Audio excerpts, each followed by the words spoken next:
Hello everyone, welcome to episode 133 of Show Viewers. Today we'll be going over Volume 30 of Jujutsu Kaisen. Now, for the English release of this volume, they actually released 6 store-exclusive versions.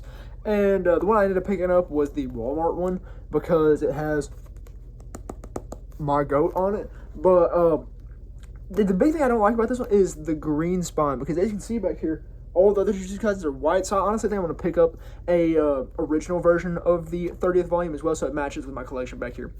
But yeah, this is the version I picked up. You can Google the other exclusive versions. But yeah, I picked this one up because it had Yuta, and I honestly thought it was the coolest looking one. But yeah, for the story of this volume, we see as we continue the Sukuna vs. Itadori fight, and they progress along a little bit until ultimately we see as Yuji actually ends up pulling out his domain. He learned how to, like the basics of a barrier and a domain during his like replacement training before the fight with Sukuna, and we see as he pulls out this domain and he starts walking. He actually has like a visual illusion domain, and he starts walking with Sukuna around the area of Sendai where he grew up and all of that. And we see he goes to a playground and everything. We see as he goes to flowers, looks at flowers and stuff like that. He ends up fishing for crawdads with Sukuna and all that. So he's just kind of goofing around. But ultimately, he ends up talking about how, I believe it's, I don't know if it's Sukuna pitying him or him pitying Sukuna, but they go and see horses and stuff like that. Talk about the snow, and that's where Sukuna, I can kill you for you, Shishiguro. Okay. Boy, could it be? Yeah, okay, yeah. Yuji pities Sukuna, and this causes Sukuna to essentially break out of this illusion, and they get back to fighting. So, during this, we see as, we see as the fight continues once more, and then we see as, like, they were talking about, like, kind of generally discussing, just, like, getting Megumi out of Sukuna, and we see as we get to look into, like, the finger concept of, like the finger concept of Sukuna. And as they continue to fight, we see, as we get a flashback to when Yuta and Goto were talking, and I mentioned about how Yuta essentially cannot acquire Malevolent Shrine through using one of Sukuna's fingers, because if he uses that, then Sukuna can essentially cancel it out with the reverse curse technique. It was kind of a confusing discussion, because I mean, most of the power system stuff in Jujutsu Kaisen is honestly kind of confusing because of how complex it is. But yeah, so we see this, and they ultimately end up talking, but they ultimately then come to the conclusion that because Yuji is a close enough vessel to Sukuna, that Yuji, in fact, has Sukuna's abilities within him, and Gojo confirmed this through his Six Eyes ability. So Yuji can actually use Malevolent Shrine. So we see as he continues to fight with them, and 2 of Yuji's fingers go missing, as we see here. Oh, hold up. Yeah, right there. His fingers go missing.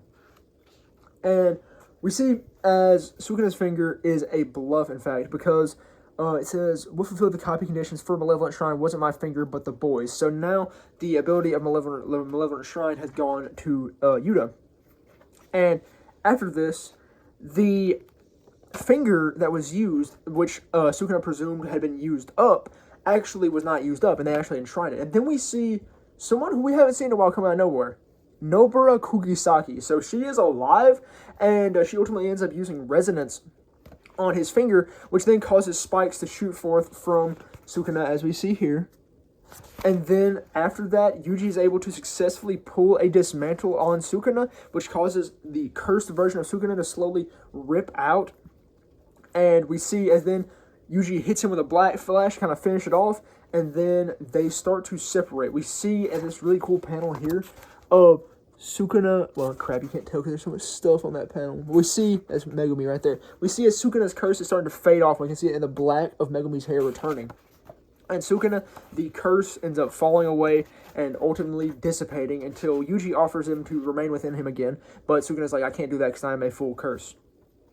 And so, we see then as Megumi has successfully been saved and Sukuna has been obliterated, essentially. And we also see as Uraume ends up dusting away as well. We can see here, right there in that bottom panel, gets poofed.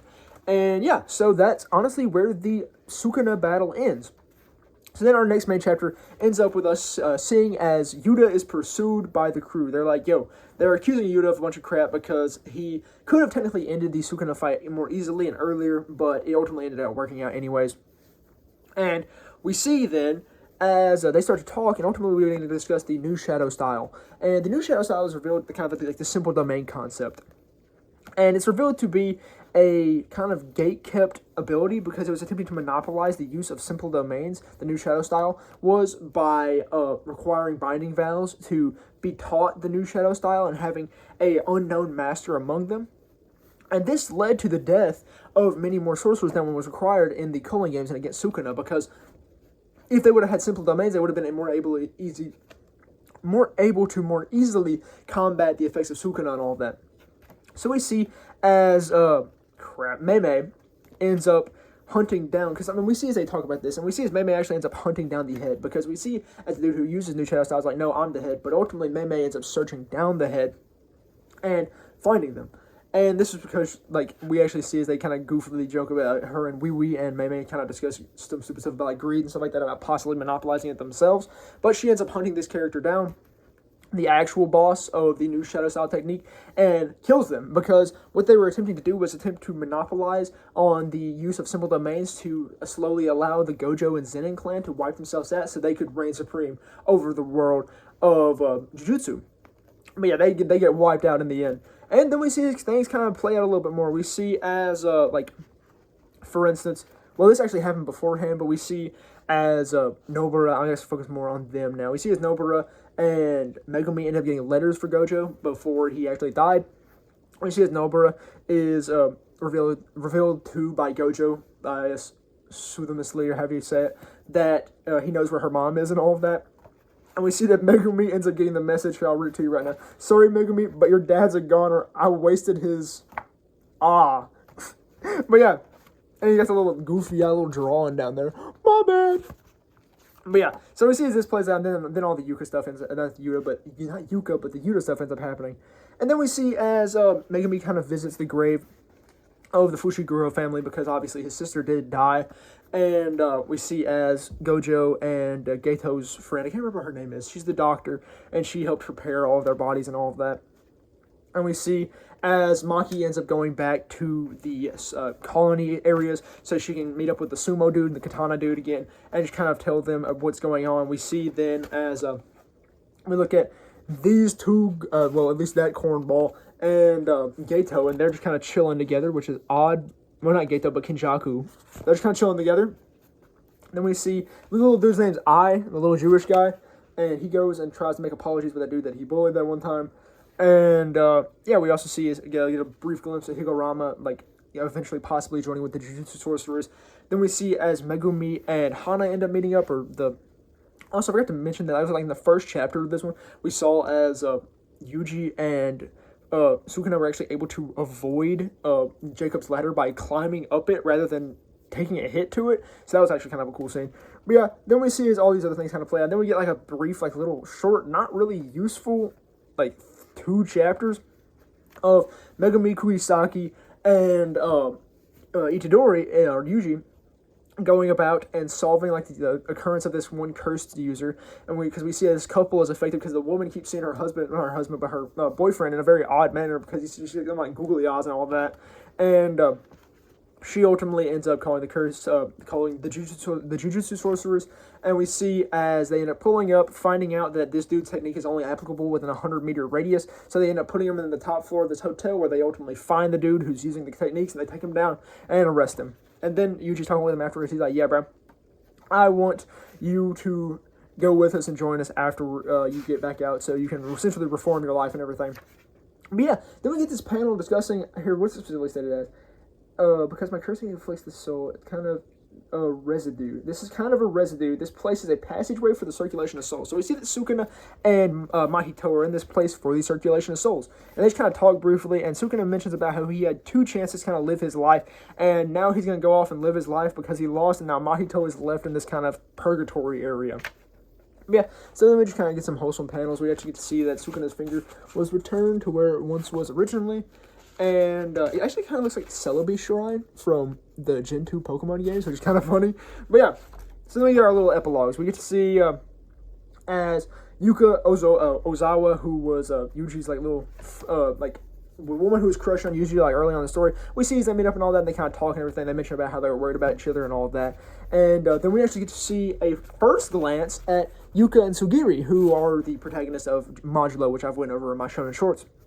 And yeah, they actually interact with Panda in the Gojo storehouse because the Gojo clan stuff was sent down to Yuta. Also, I forgot to mention how Yuta ended up surviving was he got Rika to continuously perform reverse curse technique on him while he was in Gojo's body once more. And this allowed his body to remain in contact. So once he no longer had to use for Gojo's body, he could swap his brain back using Hinjako's ability and go back into his own body, though he has a little scar on his head now.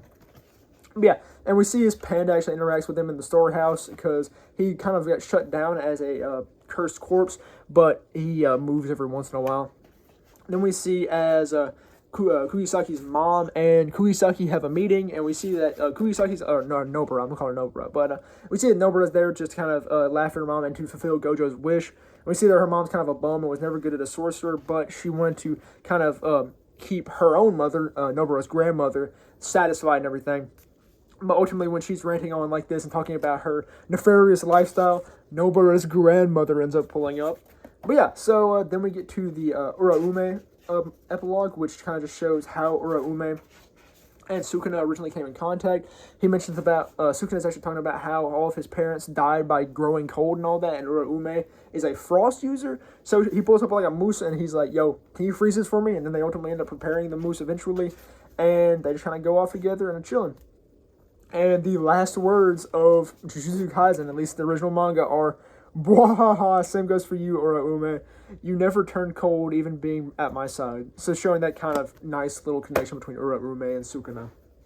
But yeah, that's all there was for Jujutsu Kaisen. And, this manga is special to me. I really enjoyed this manga. It's one of the first ones I ever got into. And I just really love to see it ending in a very enjoyable way. It wasn't like it really emotionally pulled. Like, it didn't hit me like Chainsaw Man hit me. Chainsaw Man hit me hard.